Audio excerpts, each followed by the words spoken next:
Olá, irmãos e amigos, graça e paz. Estamos iniciando mais uma aula da Escola Bíblica da Primeira Igreja Batista de Santo André. Eu sou o pastor Carlos Chumiski e juntamente com o pastor Rubens Marins estamos lecionando na disciplina Entendendo a Fé Cristã. Queremos com essa aula facilitar o entendimento sobre a teologia sistemática. E estamos utilizando uma apostila do pastor Isaltino Gomes Coelho Filho, já falecido, que era mestre em teologia, que muito tempo atrás fez duas apostilas para a Escola Bíblica Dominical tratando de temas teológicos. Espero que ajude a cada um de vocês a compreender e a crescer espiritualmente. Vamos orar neste momento.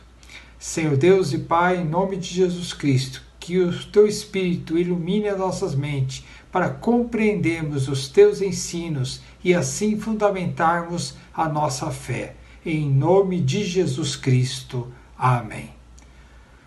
Bom, meus irmãos e amigos, estamos tratando de teologia sistemática.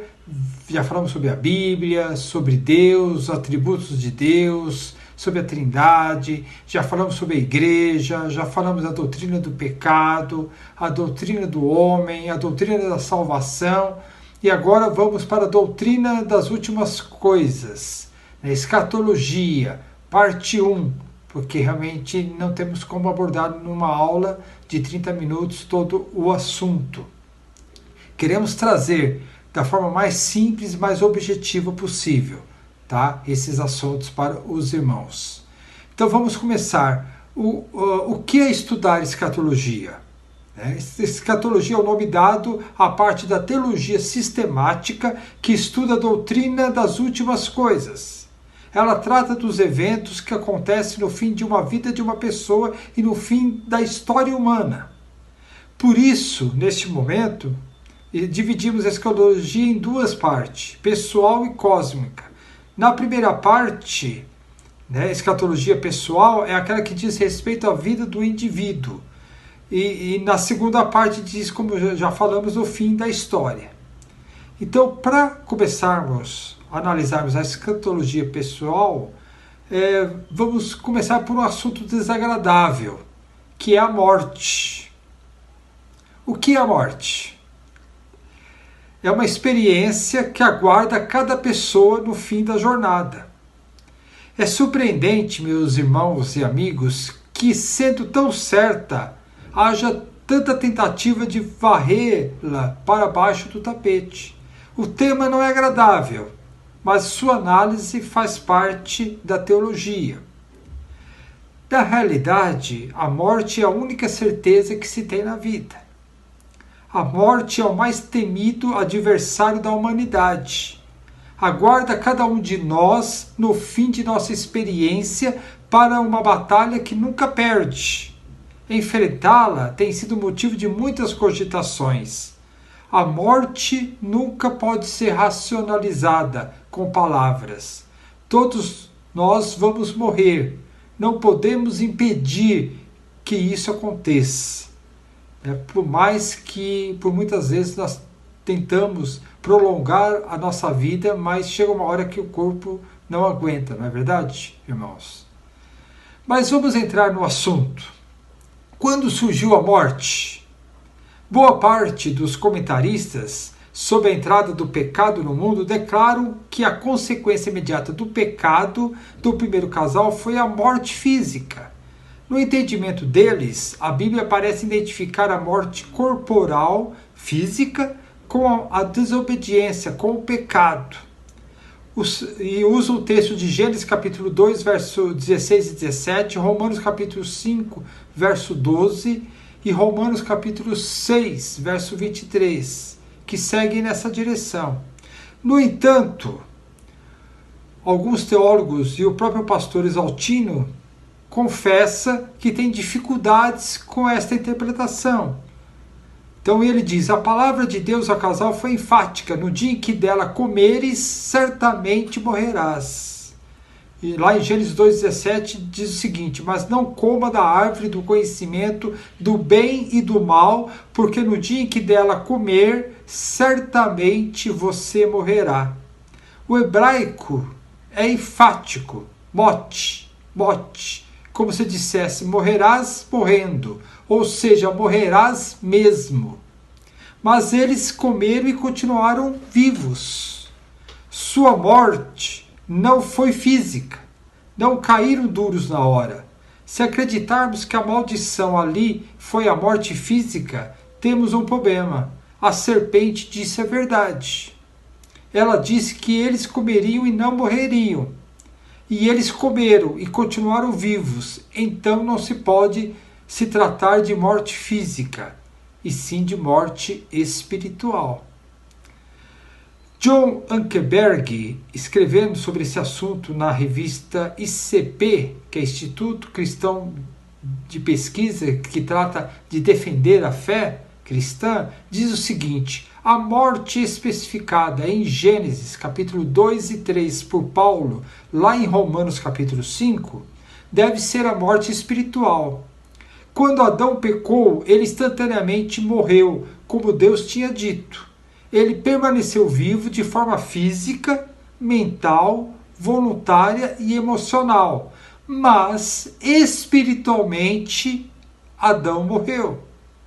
Isto é, o homem quebrou sua companhia harmoniosa com Deus e iniciou sua inclinação ou propensão ao pecado, à desobediência.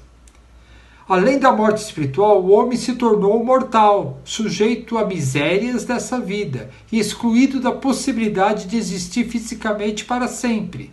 Em outras palavras, como resultado da queda, Deus condenou Adão a uma expectativa de vida limitada e ao fato certo da morte física no futuro. Deus retirou o acesso à árvore no jardim que dava a Adão e Eva o potencial para a vida física eterna. Diz lá em Gênesis capítulo 3, 22 a 24. Então disse o Senhor Deus: agora o homem se tornou como um de nós, conhecendo o bem e o mal. Não se deve, pois, permitir que ele tome também do fruto da árvore da vida e o coma, e viva para sempre. Por isso o Senhor Deus o mandou embora do jardim do Éden, continua John Ankerberg, para cultivar o solo da qual fora tirado. Depois de expulsar o homem, colocou a leste do jardim do Éden querubins e uma espada flamejante que se movia, guardando o caminho para a árvore da vida. Aparentemente, meus irmãos e amigos, Adão e Eva tinham potencial para a vida física eterna antes e mesmo após pecarem. John Ankerberg, no mesmo artigo que escreve, ele cita John MacArthur, que foi um pastor e escritor norte-americano, que comentou em seu estudo da Bíblia em relação a esses versos. Deus disse ao homem que ele certamente morreria se comesse da árvore proibida. Mas a preocupação de Deus também pode ter sido de que o homem não vivesse para sempre em sua condição lamentável e amaldiçoada. Tomando no contexto mais amplo da Escritura, expulsar o homem e sua esposa do jardim do Éden foi um ato de graça misericordiosa, prevenindo-os de serem sustentados para sempre pela árvore da vida. Antes da queda, Deus fez provisões para Adão e Eva sustentarem suas vidas físicas para sempre. Mas após desobedecerem a Deus, não apenas lhe sucedeu a morte espiritual imediata, como também os amaldiçoou. Ele lhes disse que iriam um dia morrer fisicamente por terem sido excluídos da árvore da vida. No entanto, meus irmãos e amigos, na experiência humana, diante da morte, nos mostra que é algo não natural para o homem. É uma agressão ao ser humano. É algo não desejado. Edgar Mullins, que viveu de 1860 a 1928, que foi um pastor e educador batista, foi também presidente do Seminário Teológico Batista do Sul, ele resume toda essa conversa que nós já falamos no seguinte: o fato do ser humano ter morrido espiritualmente, ou seja, de ter se separado de Deus, todas as partes de sua natureza foram afetadas. Assim, quando o pecado enfrentou a morte física, passou a ser uma aplicação penal, ao expulsar Adão e Eva do jardim do Éden. Então, juntamente com a morte espiritual, veio como consequência, para a natureza do ser humano a morte física. Agora eu quero abordar com os irmãos os tipos de morte que a Bíblia traz. Então vamos compreender mais a questão vendo o que a Bíblia quer dizer com a palavra morte. A Bíblia fala de morte em 3 sentidos. O termo pode significar morte física, morte espiritual e morte eterna. Morte física alude à separação entre o espírito humano e o corpo, quando do fim das atividades físicas e cerebrais, como nós vemos lá em Eclesiastes, capítulo 12, verso 7. Todos passam por ela, como diz Hebreus 9, 27. A morte é universal. Ninguém foge dela, seja rico ou pobre, intelectual ou analfabeto, todos passarão pela morte um dia. Segundo, a morte espiritual é a situação da pessoa sem Cristo. Efésios 2, verso 1. Por isso a pessoa precisa nascer de novo, como diz lá em João 3,3. Sem Cristo ela está morta, do ponto de vista espiritual. E a terceira morte que a Bíblia trata, que é eterna, é a situação da pessoa sem Cristo após a morte física, como vemos lá em Apocalipse, capítulo 20, verso 15. Portanto, pode-se dizer que quem só nasce uma vez, físico, passa por 3 tipos de morte e morre eternamente. Quem nasce 2 vezes, no sentido de João, capítulo 3, verso 3, só morre uma vez, fisicamente, e ressuscita 2, espiritual e corporalmente. Entendida essa situação da morte, vamos entrar no assunto da ressurreição. Mas antes é importante sabermos que o aspecto central do ensino do Novo Testamento acerca do futuro do homem é a volta de Cristo e os eventos que acompanharão essa volta. A ressurreição, o juízo final e a criação da nova terra. E vamos tratar da ressurreição antecipadamente porque trata do destino final do homem. Tá? Então por isso estamos abordando esse assunto agora. A ideia da ressurreição corporal não é uma novidade neotestamentária. No texto de Daniel, capítulo 12, verso 2 e 3, se vê que o conceito já estava presente. Então diz lá em Daniel 12, multidões que dormem no pó da terra acordarão, uns para a vida eterna, outros para a vergonha, para o desprezo eterno. Aqueles que são sábios reluzirão como o brilho do céu, e aqueles que conduzem muitos à justiça serão como as estrelas, para todo o sempre. Gostaria de repetir o verso 2. Multidões que dormem no pó da terra acordarão, uns para a vida eterna, outros para a vergonha, para o desprezo eterno. O autor de Hebreus declara que Abraão, quando decidiu que deveria oferecer Isaque em sacrifício, esperava por sua ressurreição. Então diz lá, Hebreus 11, verso 19, Abraão levou em conta que Deus pode ressuscitar os mortos e figuradamente recebeu Isaque de volta dentre os mortos. Então nós já vemos essa noção no Antigo Testamento já, de que haveria ressurreição do corpo. Vamos ver o argumento de Paul Erby, que foi um escritor e pastor menonita. Ele diz o seguinte: o homem não é uma alma imortal em um corpo mortal. O homem é corpo e alma, uma pessoa completa, em uma imortal relação com Deus. A morte quebra, então, uma unidade e uma integridade que devem ser restauradas com a ressurreição do corpo. O cristão não quer desfazer-se do seu corpo como se fosse algo mau. Quer tê-lo redimido e glorificado pelo mesmo poder que produziu o corpo de Cristo após a ressurreição. Como Paulo, que quer que o poder da ressurreição, que agora atua por ele e por meio do Espírito de Cristo, continue e complete o processo da última e final salvação. Corpo e alma, o homem completo, a imagem de Cristo. Nós temos como base texto de 1 Coríntios, capítulo 15, verso 42 a 44, Filipenses, capítulo 3, verso 20 e 21 e Romanos 8, verso 29. Portanto, meus irmãos e amigos, a ressurreição é a devolução do homem ao seu estágio de antes do pecado.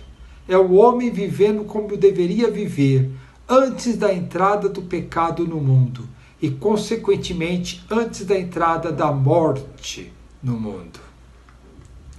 Quero ler para vocês o Evangelho de João, capítulo 5, verso 28 e 29, que diz o seguinte: Não vos admireis disso, porque vem a hora em que todos os que estão no sepulcro ouvirão a sua voz e sairão, os que tiverem feito o bem, para a ressurreição da vida, e os que tiverem praticado o mal, para a ressurreição do juízo.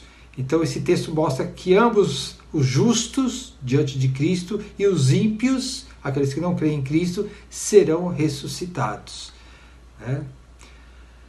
Bom, se com a volta de Cristo teremos a ressurreição do corpo, o juízo final e tudo se fará novo, teremos novos céus e nova terra, o que acontece com a alma até ter esses acontecimentos? Você pode perguntar.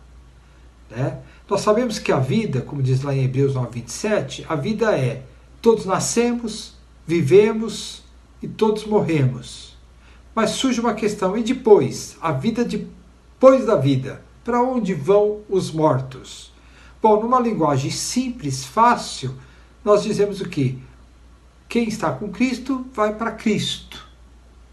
Quem está longe quem não tem Cristo na sua vida, ou seja, está em desobediência a Deus, vai para o sofrimento eterno. Ok? Mas existe uma teologia, que chama estado intermediário, que é uma habitação espiritual fixa e temporal.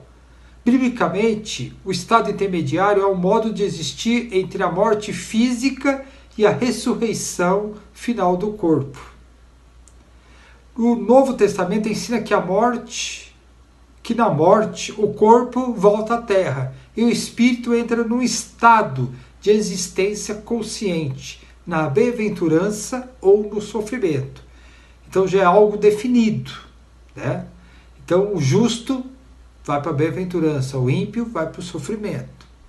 O apóstolo Paulo descreve no que tange aos salvos em Cristo Jesus, como estar em comunhão com o Senhor, como diz lá em 2 Coríntios, capítulo 5, versos 6 a 9, ou em Filipenses, capítulo 1, verso 23. A Bíblia denomina-o como um lugar de consolação, seio de Abraão ou paraíso. O estado intermediário não intermedia purgatório e céu. Com essa doutrina abriu-se o espaço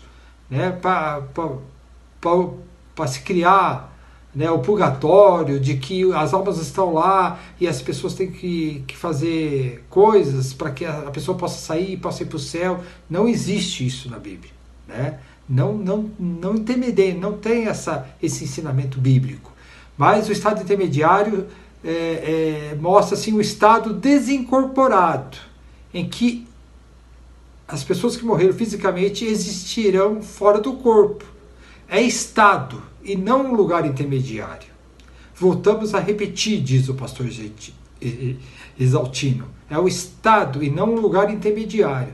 Todos os mortos estão em estado desincorporado, ele repete, existindo fora do corpo e aguardando a ressurreição, mas cada um na decisão que tomou enquanto estava vivo fisicamente.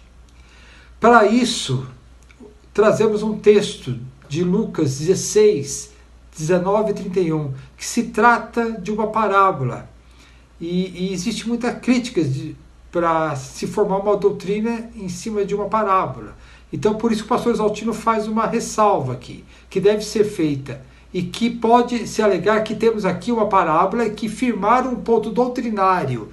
Nela seria uma postura imprudente, mas pode-se alegar em retorno que dificilmente Jesus contaria uma história que contivesse um ponto equivocado, principalmente quando o tema central da parábola é a suficiência da palavra de Deus em matéria de orientação para a vida eterna.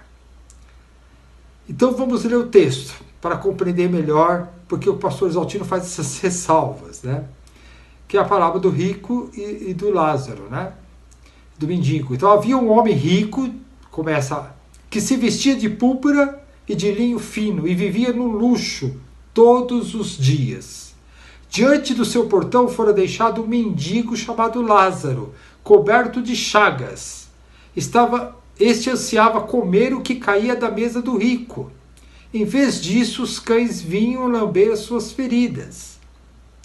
Chegou o dia em que o mendigo morreu, e os anjos os levaram para junto de Abraão. O rico também morreu e foi sepultado. No Hades, no lugar de sofrimento, como os judeus acreditavam, onde estava sendo atormentado, o rico olhou para cima e viu Abraão de longe, com Lázaro ao seu lado. Então chamou: Pai Abraão, tem misericórdia de mim e manda que Lázaro molhe a ponta do dedo na água e refresque a minha língua, porque estou sofrendo muito neste fogo. Mas Abraão respondeu: Filho, lembre-se de que durante a sua vida você recebeu coisas boas, enquanto que Lázaro recebeu coisas más. Agora, porém, ele está sendo consolado aqui e você está em sofrimento. E além disso, entre vocês e nós há um grande abismo, de forma que os que desejam passar para o nosso lado, do nosso lado para o seu, ou do seu lado para o nosso, não conseguem. Ele respondeu: Então eu lhe suplico, Pai, manda Lázaro ir à casa de meu pai, pois tenho 5 irmãos. Deixa que eles os avise, a fim de que eles não venham também para este lugar de tormento. Abraão respondeu: Eles têm Moisés e os profetas, que o ouçam. Não, pai Abraão, disse ele, mas se alguém dentre os mortos fosse até eles, eles se arrependeriam. Abraão respondeu: Se não ouvem a Moisés e aos profetas, tampouco se deixarão convencer, ainda que ressuscite alguém dentre os mortos.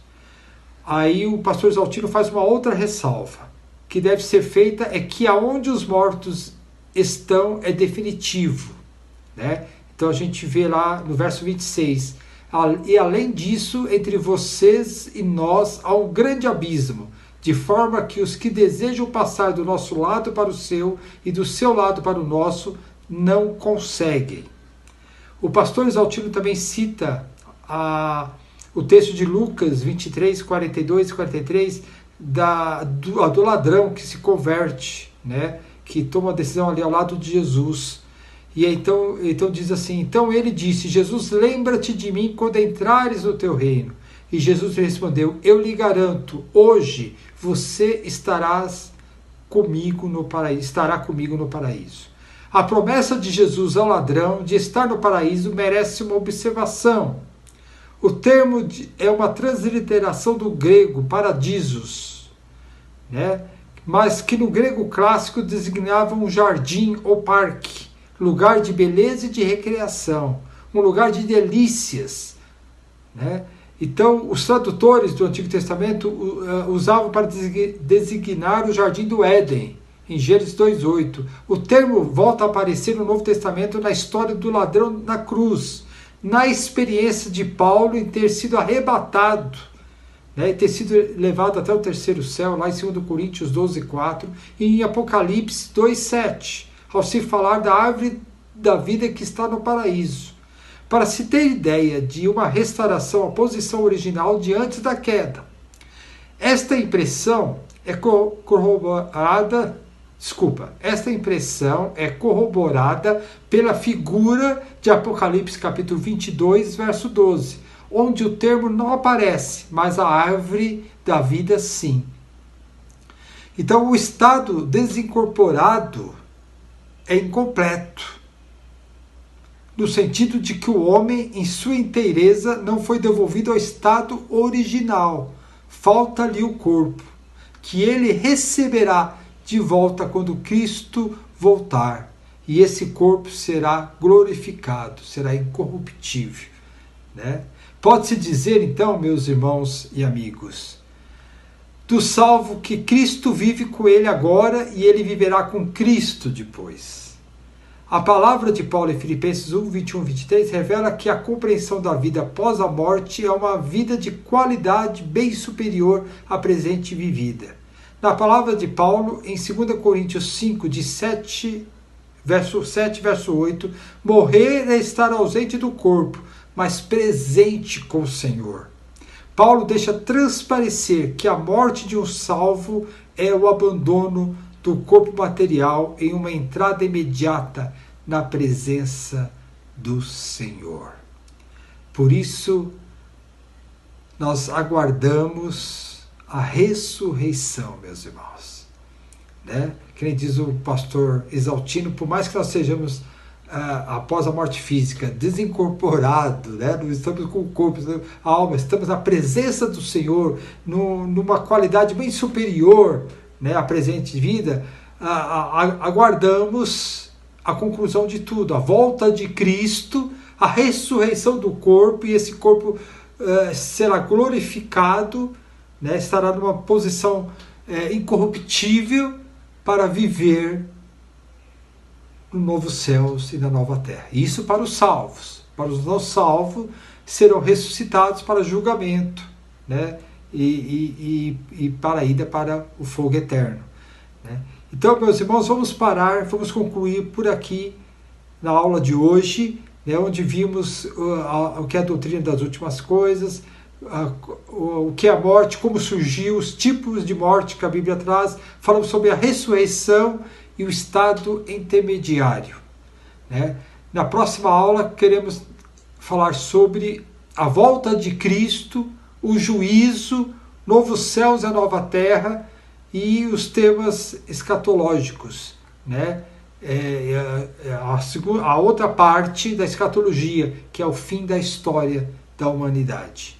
Então, se Deus assim permitir, queremos tratar desses outros assuntos na próxima aula. Vamos orar? Senhor Deus e Pai, permita que esse momento tenha sido um momento que possa esclarecer, que possa trazer iluminação para as nossas mentes e possamos compreender melhor a nossa situação diante do Senhor, ó Pai. Por isso, ó Pai, nos abençoe para que possamos sempre estar andando com o Senhor, firme do Senhor, certos de que ao morrermos estaremos contigo, Senhor. Por isso, ó Pai, nesse momento te agradecemos por esta aula em nome de Jesus. Amém. Meus irmãos, se Deus permitir, aguardo na próxima aula. Que Deus a todos abençoe.